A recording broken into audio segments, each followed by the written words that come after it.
வாசமாயிருக்கிற பரிசுத்த தேவனுடைய மேலான நாமம் மகிமைப்படுவதாக. பிரியமான கர்த்தருடைய பிள்ளைகளே, இந்த சகோதரிய காலை தியானத்திலே உங்களை சந்திப்பதிலே நான் மிகுந்த மகிழ்ச்சி அடைகிறேன். இந்த தேவனுக்குள் களி கூறுகிறேன்.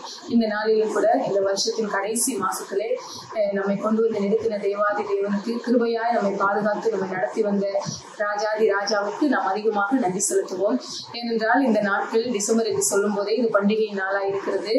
எங்கு பார்த்தாலும் வண்ண வண்ண நட்சத்திரங்கள், எங்கு பார்த்தாலும் கிறிஸ்துமஸ் ட்ரீகள் மரங்களாய் உயர்ந்த நிலைமையிலே ஒவ்வொரு வீடுகளிலும் வைக்கப்பட்டிருக்கிறது. எங்கு பார்த்தாலும் கிறிஸ்துமஸ் தாத்தாக்கள் என்று சொல்லி ஒரு பண்டிகை நாட்களாகவே இந்த மாதத்தை கொண்டாடி கொண்டிருக்கிற இந்த உலக ஜனங்கள் மத்தியிலே ஆண்டவராக இயேசு கிறிஸ்து அவர்கள் எப்படி கொண்டாடி கொண்டிருந்தாலும் நம்மை அவர் வெகுவாய் தெரிந்தெடுத்து அவருடைய பிள்ளைகளாக இதுவரை அவர் பாதுகாத்து அவர் கடந்து வந்த பாதைகளை நினைத்து அவருக்கு நன்றி சொல்லும்படியாக நம்மளை மீட்டு காத்து வழிநடத்தி வந்திருக்கிறாரே.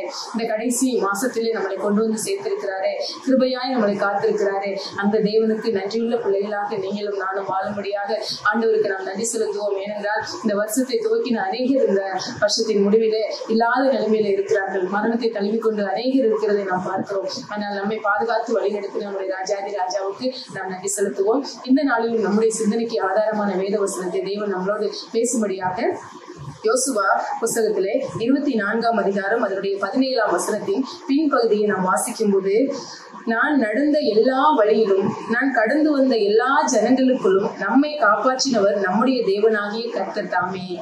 இங்கே இந்த வசனத்தை யோசுவா இஸ்ரவேல் ஜனங்களுக்கு நினைவுபடுத்தின ஒரு வார்த்தையை நாம் பார்க்க வேண்டியதா இருக்கிறது. ஏனென்றால் யோசுவா நினைவுபடுத்த வேண்டிய ஒரு கட்டாயத்திலே அவர் இருக்கிறார். ஏனென்றால் அவருடைய காலம் கடைசியா இருக்கிறது. அவருடைய வயது, அவர் 110 வயதிலே அவர் மரித்தார் என்று சொல்லி நாம் பார்க்கிறோம்.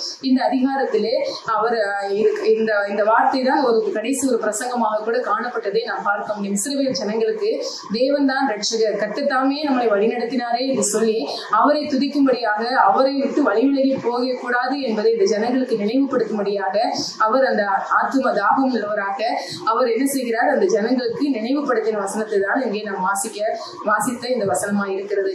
ஏனென்றால் இஸ்ரவேல் ஜனங்களுக்கு ஒரு கெட்ட சுபாவம் என்ன என்றால், கர்த்தர் நடத்தி வந்த பாதைகளை அவர்கள் மறந்து போனவர்களாக, கர்த்தர் செய்த நன்மைகளை அனுபவித்தும் அவருக்கு மகிமைப்படுத்தாத வண்ணமாக அவர்கள் கர்த்தரை மறந்த நிலைமையிலே காணப்பட்ட அநேக சூழ்நிலையில் அவர்களுக்கு இருந்தது. ஆகவேதான் இங்கே இவர் சொல்லுகிறார், இப்பொழுது மோசே மரித்து போய்விட்டார், ஆரோன் மரித்து போய்விட்டார், மிரியாம் அங்கே இல்லை, இவர் யோசுவா தான் இருக்கிறார், காலேபும் இல்லை, யோசுவாவும் கடைசி நாட்கள் இருக்கிறார். இந்த நாட்களிலே இந்த ஜனங்கள் கர்த்தரை மறந்துவிடக் கூடாது, இவர்கள் கர்த்தரை நினைக்க வேண்டுமே, கர்த்தரை துதிக்க வேண்டுமே என்று சொல்லிதான் அவர்களுக்கு இந்த வார்த்தைகளை நினைவுபடுத்தி, நாம் நடந்து வந்த வழிகளிலும் நான் கடந்து வந்த எல்லா ஜனங்களுக்குள்ளும் நம்மை காப்பாற்றினவர் நம்முடைய கர்த்தர் தாமே என்று சொல்லி அங்கே அவர்களுக்கு நினைவுபடுத்துகிறதான ஒரு வார்த்தையை குறித்து நாம் பார்க்கிறோம். பிரியமானவர்களே, எத்தனை அருமையாய் யோசுவா அவர் தேவன் மேல அதான் அவர் சொல்லுகிறார் இல்லையா, நானும் என் வீட்டாருமோ என்றால் கர்த்தரையே சேவிப்போம் அப்படின்னு சொல்லி அவர் சொல்றாரு.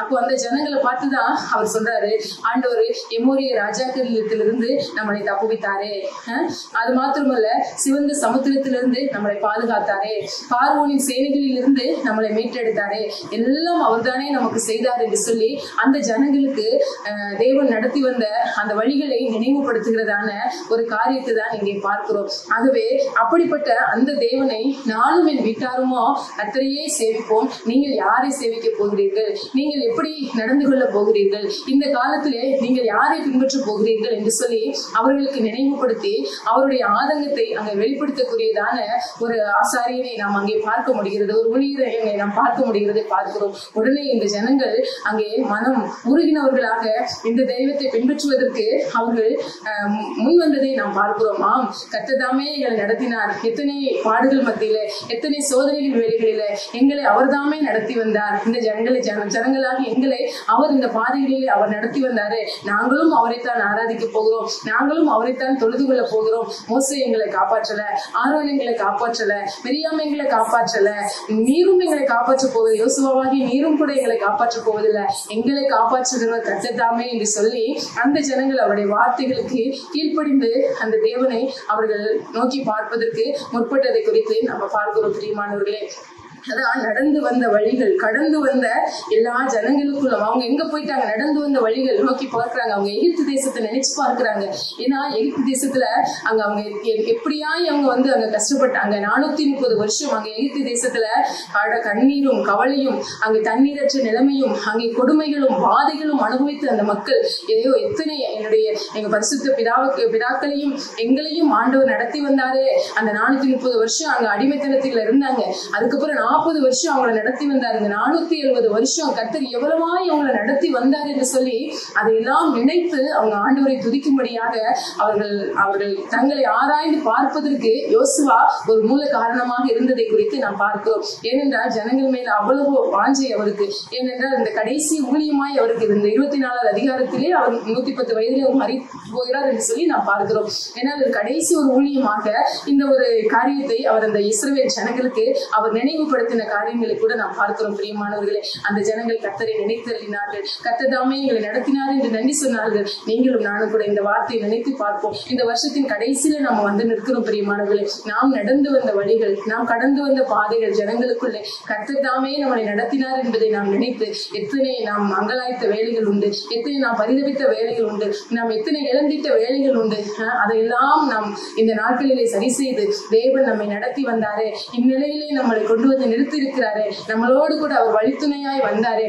அப்படிப்பட்ட தேவனை நீங்களும் நானும் நன்றியோடு துதிப்பதற்கும் ஆராதிப்பதற்கும் நாம் தான் மிகவும் ஆண்டவருடைய நாமத்திற்கு மகிமையுள்ள பிள்ளைகளாய், அவருக்கு நன்றியுள்ள பிள்ளைகளாய் வாழ்வதற்கு இந்த நாளிலே கர்த்தர் நம்மளோடு பேசுகிறவராய் இருக்கிறார். அது மாத்திரமல்ல, நாம் ஆதியாகமம் 28ஆம் அதிகாரம் அதனுடைய 20ஆம் வசனத்தை நாம் வாசிக்கும் போது, ஆதியாகமம் 28:20 அப்பொழுது யாக்கோபு, தேவன் என்னோட இருந்து நான் போகிற இந்த வழியிலே என்னை காப்பாற்றி உண்ண ஆகாரமும் உடுக்க வஸ்திரமும் எனக்கு தந்து.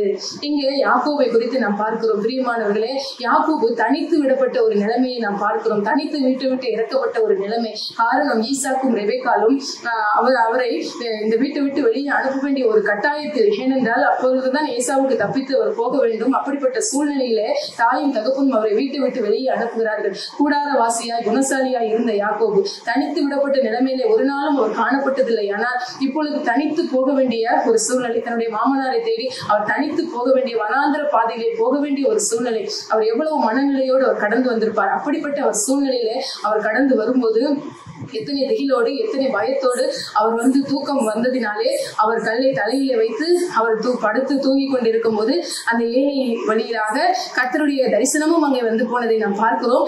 அதுக்கப்புறமாக தன்னுடைய தாயார் அங்கே அவருக்கு தன்னுடைய தாயார் எண்ணெய் மாத்திரம் கையிலே கொடுத்து விட்டாங்க. எதற்காக? அந்த வழி பிரயாணத்திலே அவர் நடந்து போகும்போது அவருடைய கால்களிலே வீக்கங்களும் புண்ணுகளும் வரும் என்று சொல்லி அந்த காயங்களை ஆற்றுவதற்காக ஒரு எண்ணெய் கொடுத்து விட்டாங்க. அந்த எண்ணெயையும் அங்கே தூபத்தில் அங்கே வார்த்து விட்டார். இப்பொழுது கோல் ஒன்று மாத்திரம் கரங்களில் இருக்கிறது. அப்படி அங்கலாய்த்து வேலையில் அவர் நடந்து போகும்போதுதான் இந்த வசனத்தை அவர் சொல்கிறார். என்ன சொல்கிறார்? என்னோட இருந்து நான் போகிற இந்த வழியில என்னை காப்பாற்றி உண்ண ஆகாரமும் உடுக்க வஸ்திரமும் எனக்கு தந்துருங்க ஆண்டவரே. ஆண்டவரை நோக்கி அங்கே கெஞ்சுகிற ஒரு மனுஷனை நாம் பார்க்கிறோம். எத்தனை ஐஸ்வர்யவானா இருந்த யாக்கோபு, எத்தனை நிலைமையில இருந்த இந்த யாக்கோபு இங்கே தனக்கு யாரும் இல்லாத நிலைமையில, தனித்து விடப்பட்ட நிலைமையிலே, தாய் தகப்பன் கூட வரல, உடன் பிறந்தவங்க கூட வரல, யாருமே கூட வரல. இப்படி பரிதவிப்பான நிலைமை. போகிற தூரம் வெகு தூரமா இருக்கு. என்ன செய்ய போறோம்னு தெரியல. அங்க போய் மாமாவை கண்டுபிடிக்க சரியான அட்ரஸும் கிடையாது. வேதத்துல சொல்றாங்க, ஒரு சில இடங்கள்ல சொல்றாங்க அவருக்கு 75 வயசுலதான் இப்படி ஒரு பிரயாணம் அவருக்கு வந்தது என்று சொல்லி. அப்போ அதுவே முதிர்ந்த வயது ஆகும் என்று சொல்லி நாம் பார்க்கிறோம். அப்படி இருக்கும்போது திருமணமும் ஆகல.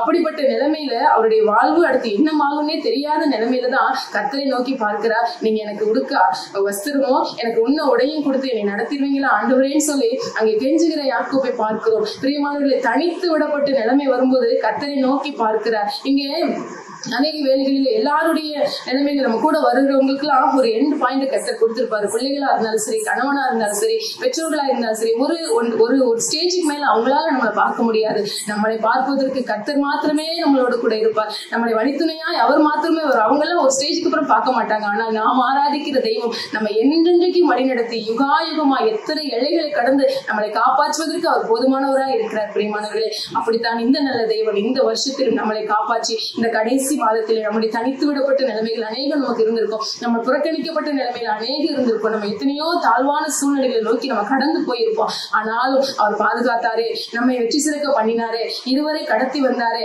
அந்த தேவனுக்கு நாம் நன்றி சொல்லி அங்கே பார்க்கிறோம். அந்த யோசுவா சொல்றாரு, இஸ்ரவேல் ஜனங்களை பார்த்து நடந்த வழிகளை அங்கே நினைத்து பார்க்கிறார். இங்கே அவர் சொல்றாரு, இங்கே யாக்கோபு சொல்றாரு, எனக்கு உடுத்த உடையும் உன்ன ஆகாரமும் கொடுத்து என்னை நீங்க நடத்திருங்க ஆண்டவரையும் சொல்றாரு. எத்தனை அருமையான பக்தர்கள், பரிசுத்த பிள்ளைகள் அங்கே சொல்லுகிறதை பார்க்கிறோம். நாம கூட இந்த நல்ல தெய்வத்தை ஆராதித்து நம்மளை நடத்தி வந்த விதத்தை நினைத்து நன்றி சொல்லி அவருக்கு உண்மையாய் ஜீவிப்போம், அவருக்கு பிரியமாய் வாழ்வோம். இந்த வருஷத்தின் முடிவிலே கர்த்தருக்கு பிரியமான சாட்சியுள்ள பிள்ளைகளாக ஜீவித்து வாழ்வதற்கு ஆண்டவர் உங்களுக்கும் எனக்கும் கிருபை செய்வாராக.